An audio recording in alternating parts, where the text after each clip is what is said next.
Isang mapagpalang gabi po sa bawat isa. Muli tayo po ay nagpapasalamat sa Diyos sapagkat may pagkakataon tayo muli na tayo po ay magpasalamat sa kabutihan niya at muli nating pag-aralan ang kanyang salita at atin pong maipanalangin ang atin pong mga kapatiran. Kumusta na po ang bawat isa? Kumusta na po ang ating mga kalusugan, ang atin pong mga pakiramdam sa oras pong ito? Nawa sa biyaya ng Diyos, ang bawat isa po sa atin ay malalakas at masisigla. At patuloy po na ginagawa ang kalooban ng Diyos sa atin pong buhay. Sa atin pong pagpapatuloy ay atin na pong buksan ang atin pong Biblia sa Psalm chapter 55 verse 22. Psalm 55 verse 22. At ang sabi po dito, "Cast your cares on the Lord and He will sustain you. He will never let the righteous fall." Pagpalain po ng Panginoon ang pagbabasa ng kanyang salita, tayo po'y manalangin. Panginoon, salamat po sapagkat magkakasama kami muli ngayong gabing ito.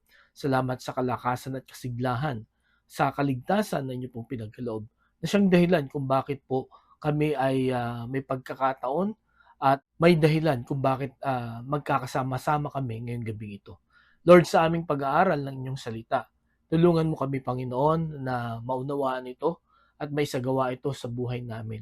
Makita namin ang kahalagahan ng panalangin ito ni Haring David sa amin pong buhay. Kaya Panginoon, samahan mo na kami sa aming pag-aaral. Tulungan mo kami na maunawaan ito sa pangalan ni Jesus. Amen. Simula po nung pandemic, noon pong 2020, nung ang buong mundo ay tumahimik, at hindi po tayo makalabas sa kalsada, nasa bahay lamang po tayo, no? Pero merong internet, meron pong wifi. So ang mga tao po, maging dito po sa Pilipinas, ay nakagawa ng iba-ibang pagkakaabalahan gamit po ang internet. Ang isa na namayagpag po na gawain ng mga Pilipino at ng iba pang mga lahi ay yung vlogging. Talagang ang dami pong yumaman, ang dami pong nakilala, sumikat dahil po sa pagbablog. At ang mga nilalaman ng mga vlog na yun ay kung ano-ano lamang na makakakuha ng maraming likes or attention or views. Okay, isa po sa nakakuha ng aking atensyon na vlog ay yung pagpa-prank. At tingnan nyo po itong prank na ito. Marahil ito ay inyong nakita na, pero tingnan po natin ulit.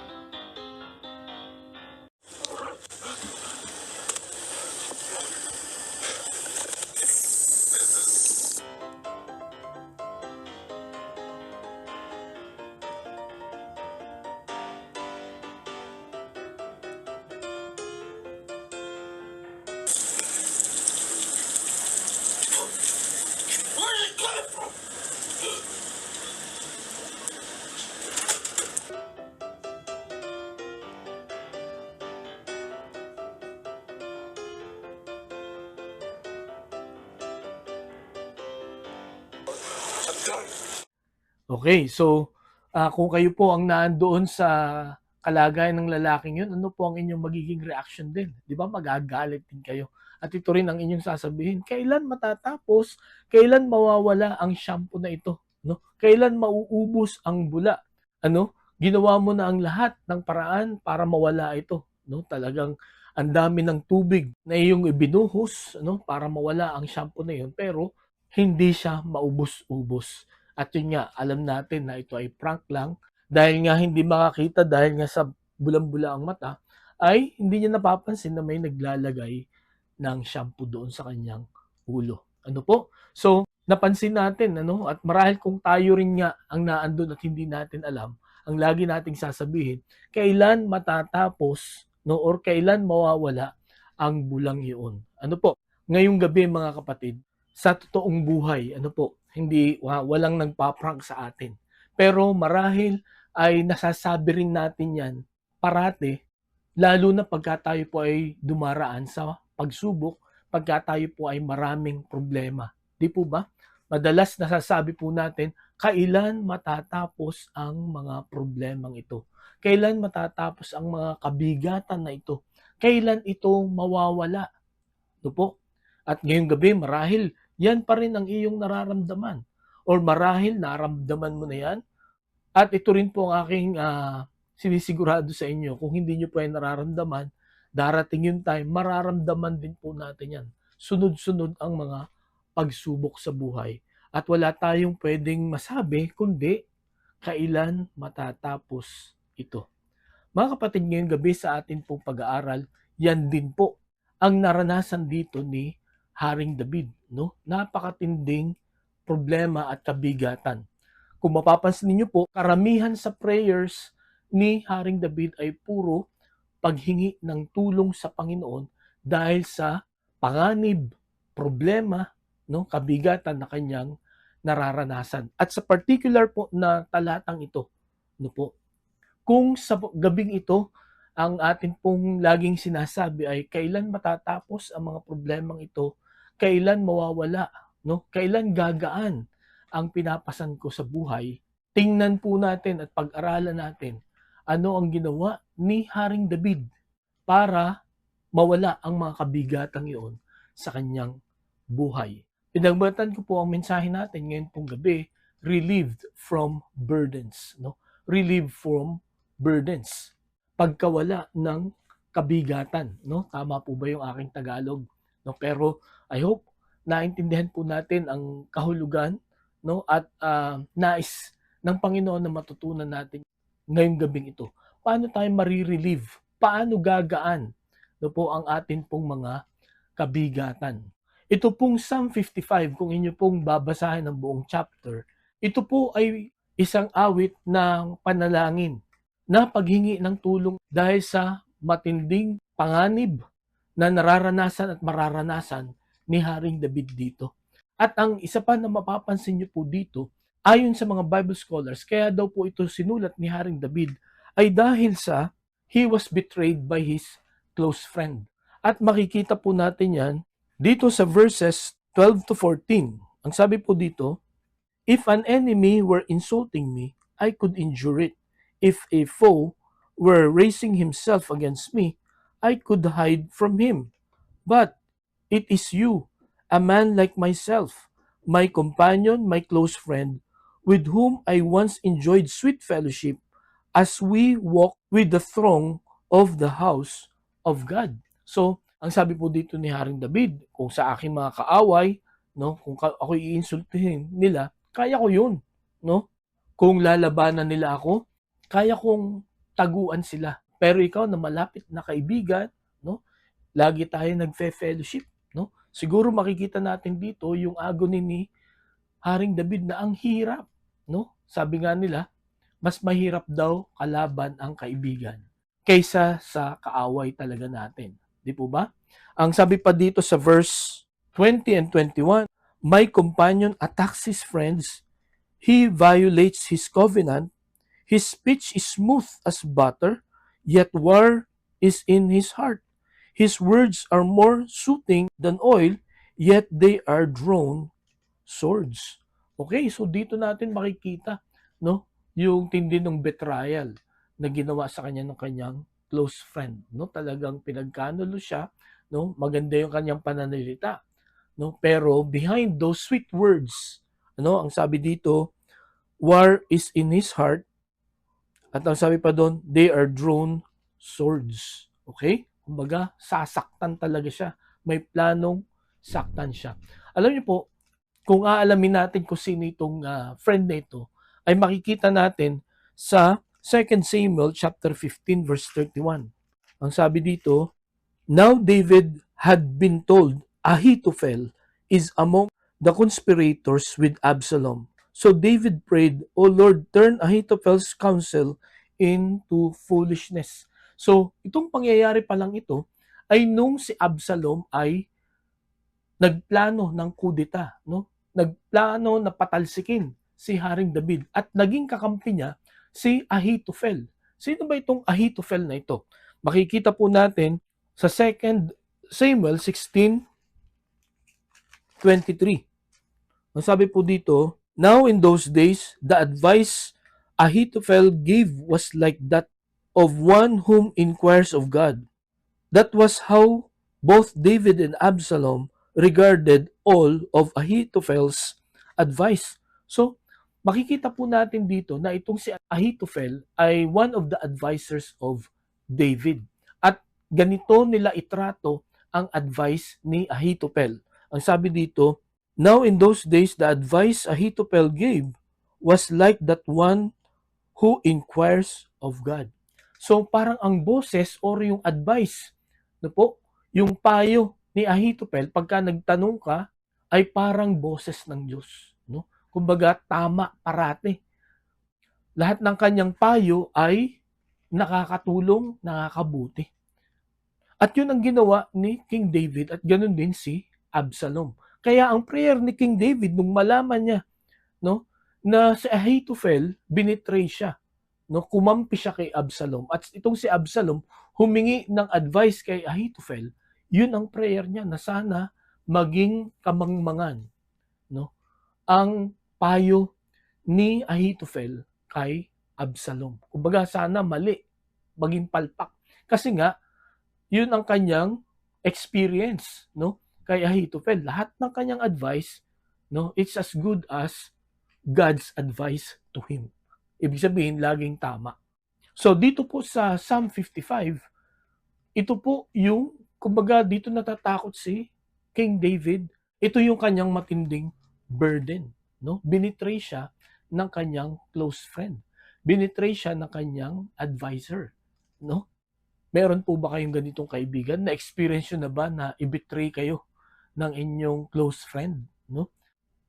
At kaya mabigat ang puso ni King David dito. Siyempre, pagka-advisor mo, pagka-close friend mo, pagka-confidant mo, lahat ng sekreto mo, alam niyan. No? Lahat ng problema mo, lahat ng weaknesses mo, no? Alam niya.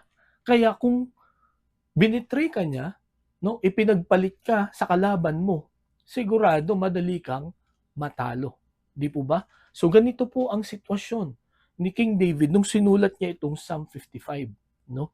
Kaya natatakot siya na baka kontakin ni Absalom at saka ni Ahithophel yung mga kalaban ni David at i-reveal yung kanyang mga secrets at saka yung kanyang mga weaknesses. Pero mga kapatid, ngayong gabi, kahit na ganun katindi ang burden ni David, meron siyang isang ginawa para ma-relieve siya of those burdens. At ngayong gabi mga kapatid, nawa ganun din po ang ating gawin. Every time na tayo po ay may kabigatan, no, may malaking problema, no, every time na feeling natin lumulubog na tayo dahil po sa mga pagsubok nating nararanasan. Katulad sa panahon po natin ngayon, ano po, mabuti at meron pong bawas presyo ng krudo at gasolina, medyo malaki po, no? Kaya lang hindi po natutuwa ang buong sambayanan, ano? Alam niyo po kung bakit? Sapagkat sigurado merong bawi yan, no? At ang bawi niyan ay malaki pa kaysa sa nabawas. At alam po natin na pag nangyari yun, ay sunod-sunod na ang pagmahal ng mga bilihin. At doon po tayo magkakaroon ng panibagong kabigatan, no? Sapagkat ang implikasyon po noon, no? Magtitipid tayo, no? Magsasakripisyo tayo at yung iba ay gagawa ng krimen na mas lalong nagpapahirap. Okay po? So, ano ang ginawa ni David? At ano po ang dapat nating gawin, no, para ma-relieve tayo ng ating pong mga burdens? Dito po, ang ginawa ni Haring David, ang sabi niya, cast your cares on the Lord and He will sustain you. He will never let the righteous fall. No? Yung cares dyan, ang ibang translation ay burden, no? Or burdens, mga kabigatan. At ang sabi dyan, you cast your cares or your burdens on the Lord.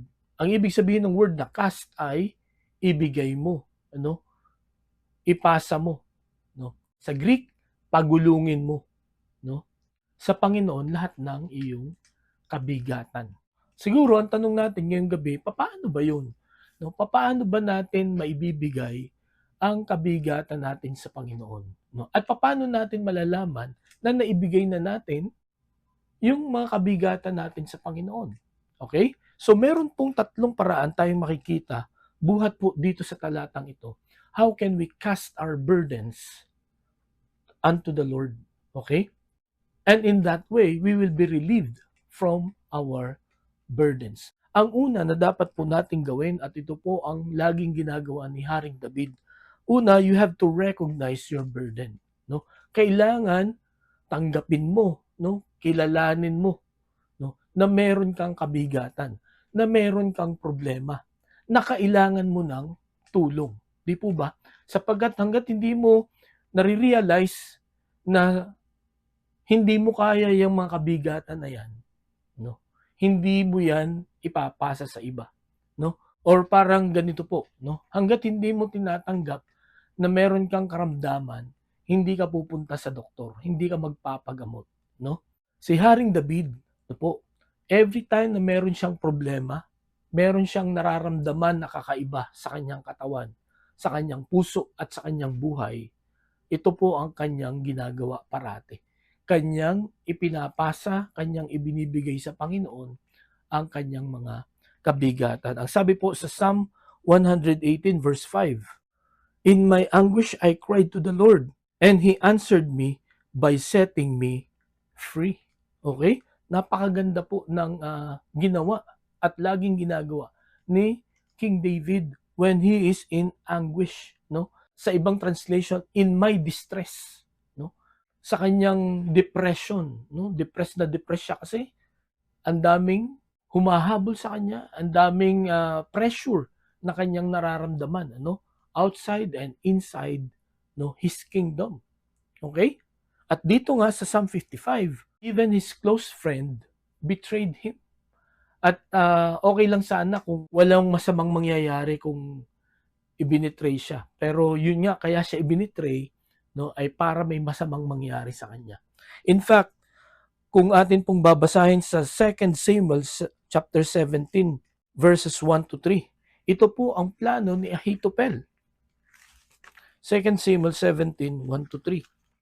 Ahithophel said to Absalom, "I would choose 12,000 men and set out tonight in pursuit of David. I would attack him while he is weary and weak.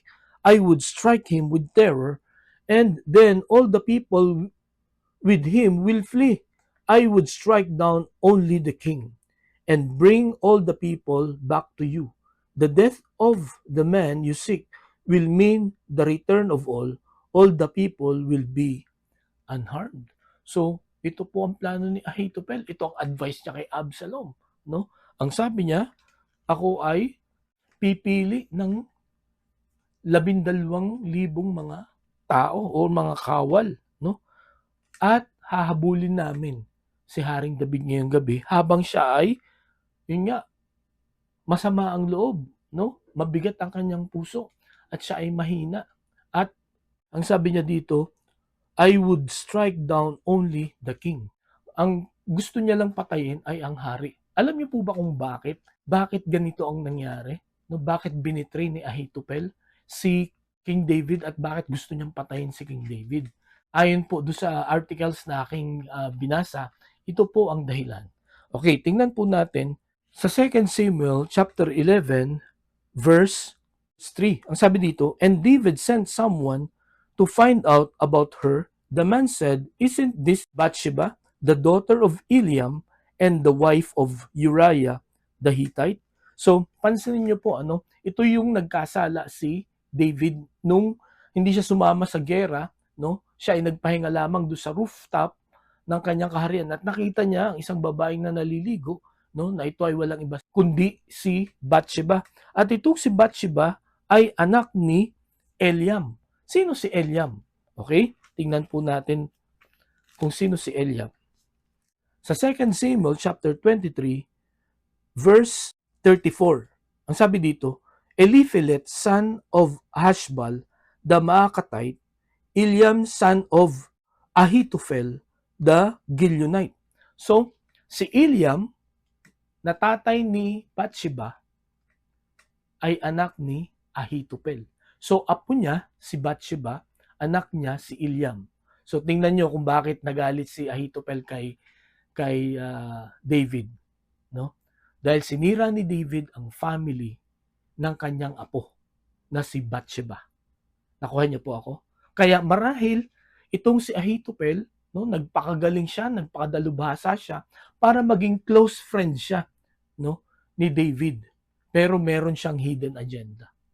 At ito nga, no, nung close na siguro sila, nung alam na niya ang weaknesses ni King David at itong anak ni King David na si Absalom ay gustong maging hari. Dito nakita ni Ahithophel ang opportunity na gantihan itong si David. Pero salamat nga sa Diyos sapagkat sa kabila ng ganung mga pangyayari, no, dahil sa kasalanan ni David, ang daming consequences siyang kinaharap, no? Ang daming kaguluhan na naranasan sa kanyang buhay. Pero sa kabila noon, nagsisi siya, humingi siya ng tawad sa Panginoon, no? Hindi siya lumayo sa Diyos, no? Kaya ang Panginoon pinatawad siya at tinulungan pa rin siya. Okay? At dito nakita nga natin na hindi nagtagumpay si Ahithophel at saka si Absalom. So, si Haring David, mga kapatid, bawat burden na kanyang nararanasan, tumatawag siya sa Diyos. Tumatawag siya sa Diyos at nire-recognize niya, inaamin niya yung kanyang kabigatan. No? When I am in anguish, when I am in distress, when I am depressed, no, tumatawag ako sa Diyos.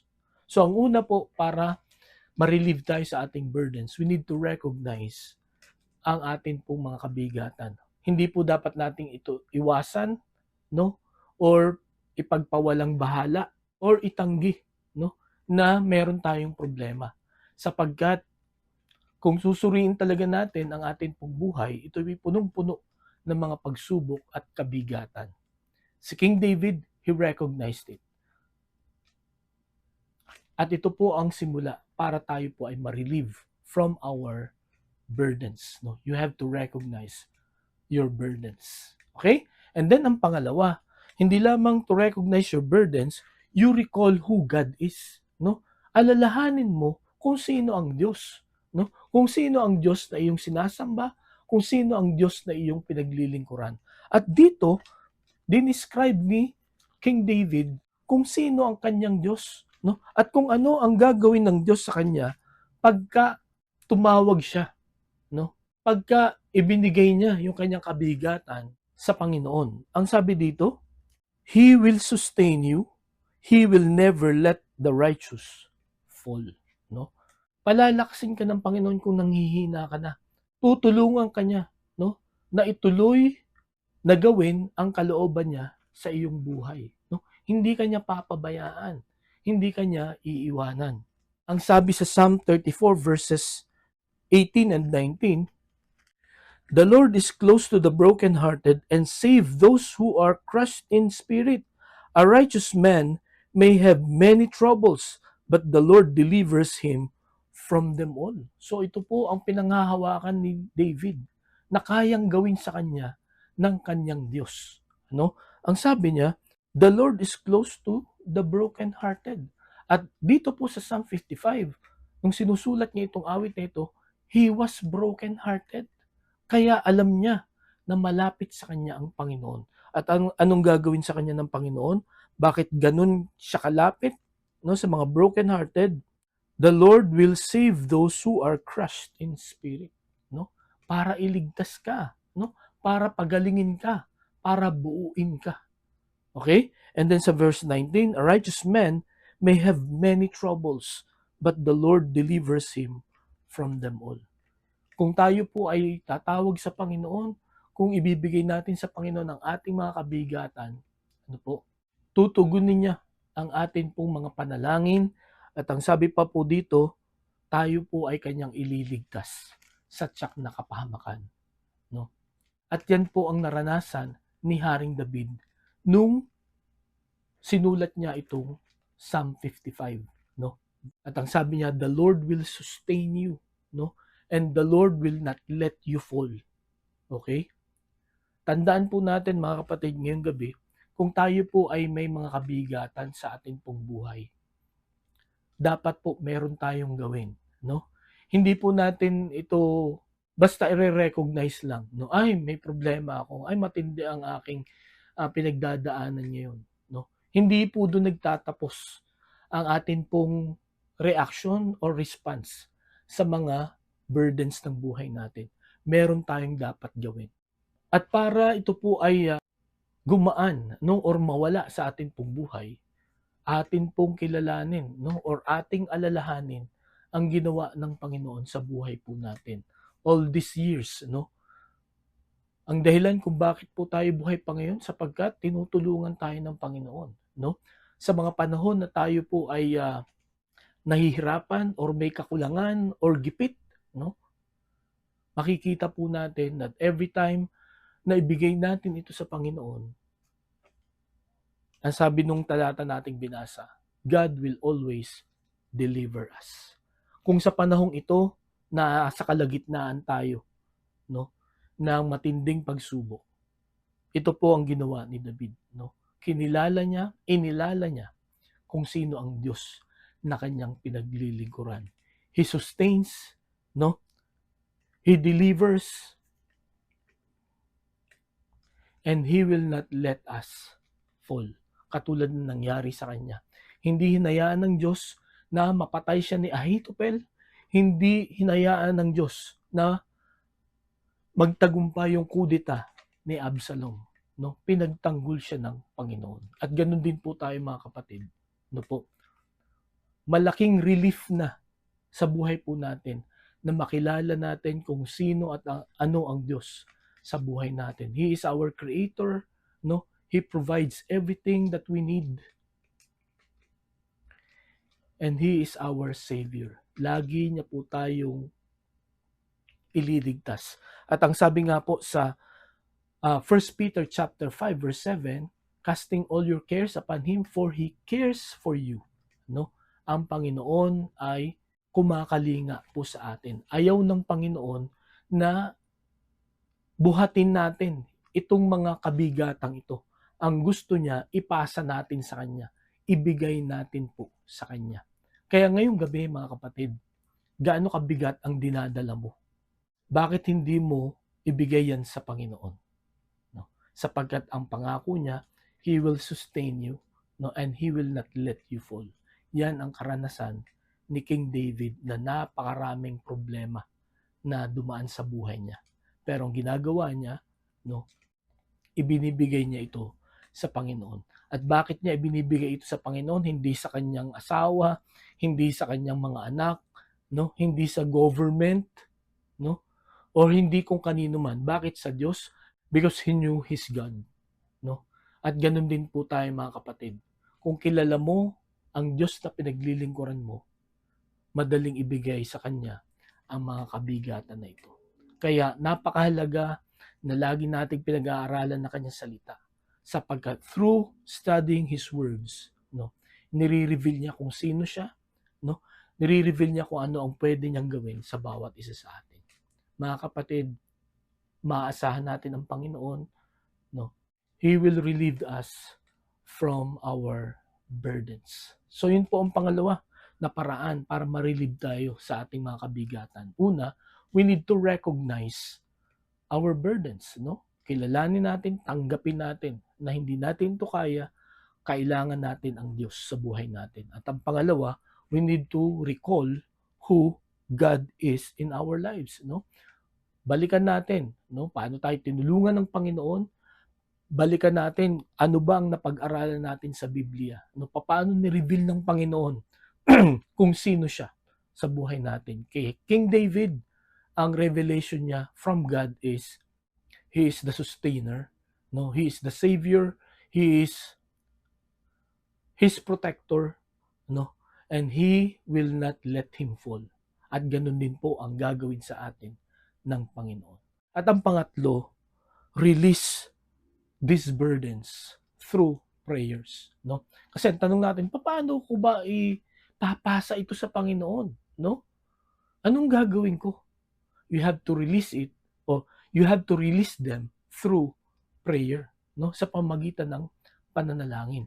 Ang sabi po sa Philippians chapter 4 verses 6 and 7, sabi po dito, do not be anxious about anything, but in everything by prayer and petition, with thanksgiving, present your request to God. And the peace of God, which transcends all understanding, will guard your hearts and your minds in Christ Jesus. You present, no? You pray and you present everything, no? Na nagpapabigat sa iyo. Ang sabi nga doon sa 1 Peter chapter 5 verse 7, cast all your cares. Hindi some, no? Or hindi light burdens or heavy burdens lang. Okay? Kundi cast all your burdens, cast all your cares to God. Okay? So dito, ang sabi ng Philippians, paano mo maibibigay sa Panginoon ang iyong mga kabigatan? Ibigay mo yan through prayer. Sabihin mo sa Panginoon ano ang kabigatan mo, ano ang problema mo, ano ang mga struggles mo ngayong gabing ito. No? At ano ang sabi niya? Ano ang promise niya sa verse 7? And the peace of God, which transcends all understanding, will guard your hearts and your minds in Christ Jesus. Okay? Ang kapayapaan ng Diyos, no? Na hindi kayang ipaliwanag ang magbabantay ng ating puso at ng ating isipan, no? Dahil sa Panginoong Hesukristo. Kaya mga kapatid, para po gumaan ang ating po mga kabigatan, no? For us to be relieved from our burdens, we need to release it through prayer, no? Release it to God, no? Ibigay natin, no? Ibigay natin lahat sa Panginoon. Huwag tayong magtira sa atin, no? 'Di ba minsan pagka naglalakad tayo at marami tayong bitbit, no? At merong isang tao na tumulong at sabi niya, kaya kong lahat 'yan, no? Bubuhatin ko na. Minsan ayaw nating magpatulong eh. Hindi, kaya ko 'to, no? Pero ang Panginoon, lahat ng burdens natin, kaya niyang buhatin 'yan. Kaya niyang dalhin 'yan, no? Sapagkat siya ay Diyos. Ayaw niya na mabigatan tayo. Ayaw niya na ma-discourage tayo because of this burdens. Ang gusto niya, no? At ibigay natin sa kanya. Hindi yung kung saan-saan lang natin ibibigay. Kasi hindi po yun mawawala. Ibigay natin sa Panginoon, no? Sa pamamagitan ng panalangin. Ang sabi ng Panginoon sa Matthew chapter 11, verse 28, ang sabi niya, come to me all you who are weary and burdened, and I will give you rest. No? Lahat tayo na nangangamba, lahat tayo na natatakot, no? Lahat tayo na may kabigatan sa ating pong buhay. Lumapit tayo sa Panginoong Hesukristo, sapagkat ang pangako niya, He will give us rest. How? Kukunin niya, no? Yung mga burdens sa atin, no? Aayusin niya ang ating pong buhay. Ngayong gabi may nakita po tayo na ginawa ni Haring David para ma-relieve siya sa kanyang mga burdens. At itong tatlong paraang ito, pagka ginawa din natin mga kapatid, marirelieve din tayo sa ating mga burdens. Ano po? Ang una, we need to recognize our burdens. Secondly, we need to recall who God is. And thirdly, let us release them through prayers. Tayo po'y manalangin.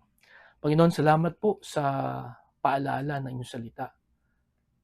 Salamat po sapagkat meron kaming Diyos na pwede naming ibigay ang lahat ng amin po mga kabigatan. May Diyos kami na kumakalinga, nagmamahal sa amin, malakas at pinagmumulan ng lahat. At ang Diyos na ito ay ayaw kaming bigyan ng kabigatan, sa halip ay kapahingahan. Kaya Lord, sa gabing ito, katulad po ng alok ng Panginoong Hesukristo, sa lahat sa amin na may kabigatan, may problema, may struggles sa buhay, Lord, help us to come to Jesus upang maranasan naming lahat ang totoong kapahingahan at kapayapaan ng puso at isipan. Ikaw nawa ang kumilos sa buhay ng bawat isa. At patuloy na maging matatag ang aming pagtitiwala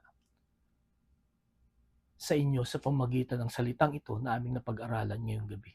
Sapagkat lahat ng ito'y dalangin namin sa pangalan ni Jesus. Amen. Maraming salamat po ulit sa inyong pakikinig. Pagpalain po tayo ng Panginoon, patuloy po tayong mag-ingat at magandang gabi po sa bawat isa.